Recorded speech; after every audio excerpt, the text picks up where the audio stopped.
नमस्ते, मेरा नाम प्राची कारेकर है। मैं जय वकील फाउंडेशन में फिजियोथेरेपिस्ट हूँ। आज हम इस वीडियो में बच्चे की चलने की क्षमता को कैसे विकसित कर सकते हैं ये समझेंगे। विविध समस्याओं के कारण बच्चे को चलने में कठिनाई होती है, जैसे कि मांसपेशियों में कमजोरी, जोड़ों में तनाव, सेरिब्रल पाल्सी इत्यादि। इसलिए उनके चलने की क्षमता को विकसित करने के लिए मांसपेशियों और स्नायु को मजबूत करना बहुत ज़रूरी है। मांसपेशियां मजबूत होने के बाद हम उनके चलने की क्रिया को कैसे बारी बारी विकसित कर सकते हैं ये समझेंगे। हम अभी कुछ प्रश्नों से जानने की कोशिश करेंगे कि कौन से लक्षणों द्वारा हमें बच्चे के चलने की कठिनाई का पता चल सकता है। कई बच्चों को बैठना, उठ के बैठना, खड़े रहना, चलना, सीढ़ी चढ़ना आदि गतिविधियां करने में कठिनाई होती है या मांसपेशियों के कमजोरी के कारण ये क्रियाएं अपने आप करने में वे असमर्थ होते हैं। आगे आने वाले प्रश्नों के आधार से हम इस बारे में अधिक जानकारी लेंगे। क्या आपका बच्चा जमीन या कुर्सी पर शरीर का संतुलन बना के स्थिर रूप से बैठ सकता है? क्या आपका बच्चा जमीन या कुर्सी पर बैठी हुई स्थिति से बिना मदद के अपने आप खड़ा हो सकता है? क्या आपका बच्चा समतल जमीन पर बिना एक और झुके या बिना गिरे स्थिर रूप से खड़ा रह सकता है? क्या आपका बच्चा घर में या घर के बाहर चलते वक्त अक्सर गिर जाता है या अपना संतुलन नहीं रख पाता? क्या आपके बच्चे को अकेले सीढ़ियां चढ़ने उतरने में कठिनाई होती है? क्या आपके बच्चे को सड़क पे चलते वक्त गड्ढे, ऊंचा नीचा रास्ता या फुटपाथ पार करने में कठिनाई होती है? यदि इन सब प्रश्नों का उत्तर हाँ है, तो हमें डॉक्टर का परामर्श लेना जरूरी है। क्या बच्चे को बैठने, खड़े रहने, चलने की कठिनाई का अर्थ लोकोमोटर विकलांगता है? ये समझना बहुत जरूरी है। अब समझेंगे कि लोकोमोटर विकलांगता के कारण क्या है। हड्डियों, जोड़ों, मांसपेशियों, नसों, रीढ़ की हड्डी का ठीक से गठित नहीं होना या फिर मस्तिष्क की चोट के कारण, शारीरिक विकास में देरी और सेरिब्रल पाल्सी, हड्डियों और जोड़ों की विकलांगता जैसे कि जोड़ों में कड़कपन या व्याधि, सर्जरी या फ्रैक्चर के बाद मांसपेशियों की कमजोरी।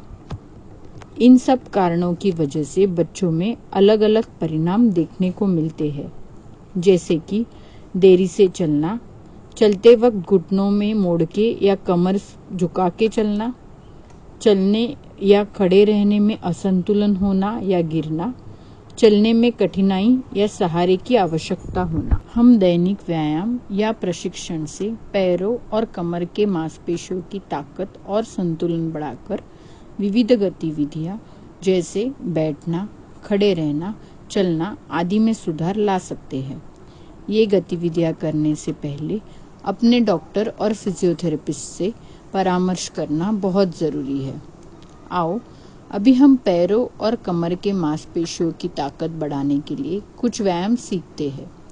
याद रखिए, ये व्यायाम आपकी निगरानी में होना ज़रूरी है। बच्चे को पीठ के ऊपर लेटना है। एक पैर घुटने में मोड़ लेना है और दूसरा पैर घुटने से सीधे रखते हुए हवा में ऊपर उठाना है। 5 गिनने तक पैर हवा में उठाए रखना है। ये व्यायाम दोनों पैरों के साथ 10 बार दोहराना है। अगर बच्चा ये खुद नहीं कर सकता है तो आप उसका पैर उठा के उसकी सहायता कर सकते हैं। बच्चे को पीठ के ऊपर लेटना है। घुटने के नीचे तकिया या तौलिए का रोल रख के बच्चे के घुटने के नीचे का पैर का भाग ऊपर उठाना है। इससे घुटने के स्नायु मजबूत होते हैं। 5 गिनने तक पैर हवा में उठाए रखना है। ये व्यायाम दोनों पैरों के साथ 10 बार दोहराना है। अगर बच्चा ये खुद नहीं कर सकता है तो आप उसका पैर उठा के उसकी सहायता कर सकते हैं। बच्चे को पीठ के ऊपर लेटना है। दोनों पैर मोड़ने हैं। हाथ सीधे बाजू में रख के बच्चे को कमर का भाग ऊपर उठाना है। इस व्यायाम से पीठ के स्नायु मजबूत होने में मदद होती है।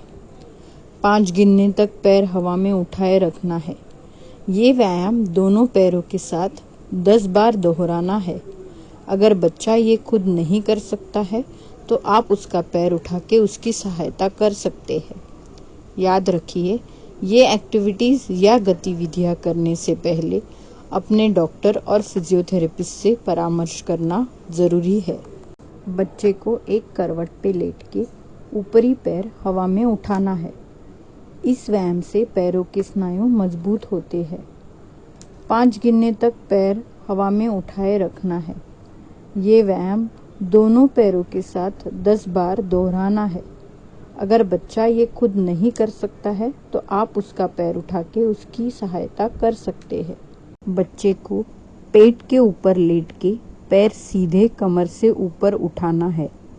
आसानी के लिए बच्चे के पेट के नीचे आप तकिया रख सकते हैं। इस व्यायाम से पैरों के पिछले हिस्से और कमर के स्नायु मजबूत होते हैं।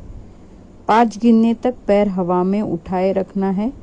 ये व्यायाम दोनों पैरों के साथ 10 बार दोहराना है। अगर बच्चा ये खुद नहीं कर सकता है तो आप उसका पैर उठा के उसकी सहायता कर सकते हैं।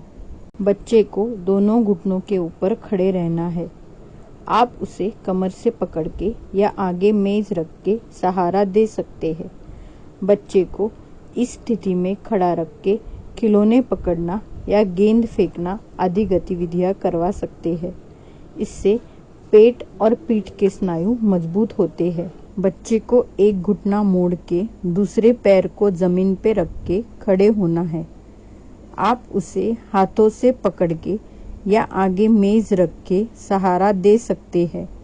बच्चे को इस स्थिति में खड़ा रख के खिलौने पकड़ना, गेंद फेंकना, मेज पे रखी हुई कागज पर कलर करना आदि गतिविधियां करवा सकते हैं। इससे पैर, पेट और पीठ के स्नायु मजबूत होते हैं। ये व्यायाम दोनों पैरों के साथ 10 बार दोहराना है। आपका डॉक्टर या फिजियोथेरेपिस्ट आपको बताएगा कि आपका बच्चा ये गतिविधियां करने के लिए तैयार है या नहीं। बच्चे को आगे रखे हुए कुर्सी का सहारा लेके खड़े रहना है। पैर को सीधे रखते हुए उसे पीछे उठाना है। इस व्यायाम से पैरों के पिछले हिस्से और कमर के स्नायु मजबूत होते हैं। बच्चे को पीठ के ऊपर लेट के दोनों पैरों को घुटने से मोड़ के जमीन पे रखना है। बच्चे को कमर के ऊपरी शरीर को उठाना है। इस व्यायाम से पेट के स्नायु मजबूत होते हैं। बच्चे को पेट के ऊपर लेट के हाथ के सहारे से कमर के ऊपर का शरीर उठाना है। इस व्यायाम से पीठ के स्नायु मजबूत होते हैं। बच्चे को कुर्सी पर बैठी हुई स्थिति से खड़े होना है और फिर से बैठना है। आप आगे खड़े रह के बच्चे का हाथ पकड़ के उसे सहारा दे सकते हैं। इससे कमर और पैरों के स्नायु मजबूत होते हैं। बच्चे को आपका हाथ पकड़ के खड़े रहने की स्थिति से उकड़ू बैठना है और फिर से खड़े रहना है। इससे पैर और कमर के स्नायु मजबूत होते हैं। स्नायु के मजबूती के व्यायाम के पश्चात अभी हम बच्चे को चलने का बारी बारी प्रशिक्षण कैसे देंगे ये देखते हैं। चलने का प्रशिक्षण देना क्यों जरूरी है? मांसपेशियों और जोड़ों को विकसित और मजबूत करने के लिए, शरीर के संतुलन और मुद्रा में सुधार लाने के लिए, चाल की सीमा और गति सुधारने के लिए, शरीर के मांसपेशियों की शक्ति बढ़ाने के लिए चलने का योग्य प्रशिक्षण देना बहुत जरूरी है। याद रखिए, अपने डॉक्टर या थेरेपिस्ट का परामर्श लेके ये व्यायाम करने हैं। बच्चे की क्षमता अनुसार अधिकतम या न्यूनतम सहारे की सहायता से उसे चलना सिखाना है। अगर बच्चे को चलने में अधिकतम कठिनाई है तो हम बच्चे को सहारा देने के लिए उसकी कमर पकड़ के उसे चलना सिखाएंगे। हम हाथ से पकड़ के या हार्नेस की सहायता से उसकी कमर को पकड़ सकते हैं। बच्चे को हम अपने दोनों हाथों से पकड़कर चलना सिखाएंगे। बच्चे को वॉकर क्रच इत्यादि जैसे सहयोगी यंत्रों का उपयोग करके उनके सहायता से चलना सिखाएंगे। अगर बच्चे को अपने आप वॉकर या क्रच पकड़ने में कठिनाई होती है तो आप पीछे से या आगे से वॉकर या क्रच पकड़कर आधार दे सकते हैं। वॉकर, क्रच इत्यादि का योग्य उपयोग आपके डॉक्टर या फिजियोथेरेपिस्ट आपको बताएंगे। बच्चे को दीवार या कटघरे के सहारे से पार्श्व या एक और चलना सिखाएंगे। दोनों तरफ खुद से सहारा लेके बच्चे को चलना सिखाएंगे। बच्चे को अपने आप एक तरफा सहारे के साथ चलना सिखाएंगे। बच्चे को किसी भी सहारे के बिना अपने आप चलना सिखाएंगे। बच्चे को समतल जमीन पर शरीर का संतुलन बनाए हुए चलना सिखाएंगे। बच्चे को असमतल या ऊंच नीच जमीन पर शरीर का संतुलन बनाए हुए चलना सिखाएंगे, जैसे कि रेत, घास इत्यादि। बच्चे को झुके हुए सतह पर शरीर का संतुलन बनाए हुए चलना सिखाएंगे, जैसे कि पुल चढ़ना, उतरना इत्यादि। बच्चे को दोनों तरफा कटघरे के सहारे के साथ सीढ़ियाँ चढ़ना उतरना सिखाएंगे। इसमें अगर बच्चे को कठिनाई होती है तो आप उसे कमर से या हाथ से पकड़कर सहारा दे सकते हैं। बच्चे को एक तरफा कटघरे के सहारे के साथ सीढ़ियाँ चढ़ना उतरना सिखाएंगे। बच्चे को बिना सहारे के साथ सीढ़ियाँ चढ़ना उतरना सिखाएंगे। बच्चे को हाथ में वजन लेके शरीर का संतुलन बनाए हुए सीढ़ियाँ चढ़ना उतरना सिखाएंगे। बच्चे को बायां और दायां कदम बारी बारी रखते हुए शरीर का योग्य संतुलन बनाए हुए सीढ़ियाँ चढ़ना उतरना सिखाएंगे। इन सब व्यायामों और प्रशिक्षण से बच्चे का शारीरिक विकास और शक्ति बढ़ने में मदद होती है, जिससे कि उसका शारीरिक और मानसिक संतुलन बना रहता है। मुझे सुनने के लिए धन्यवाद।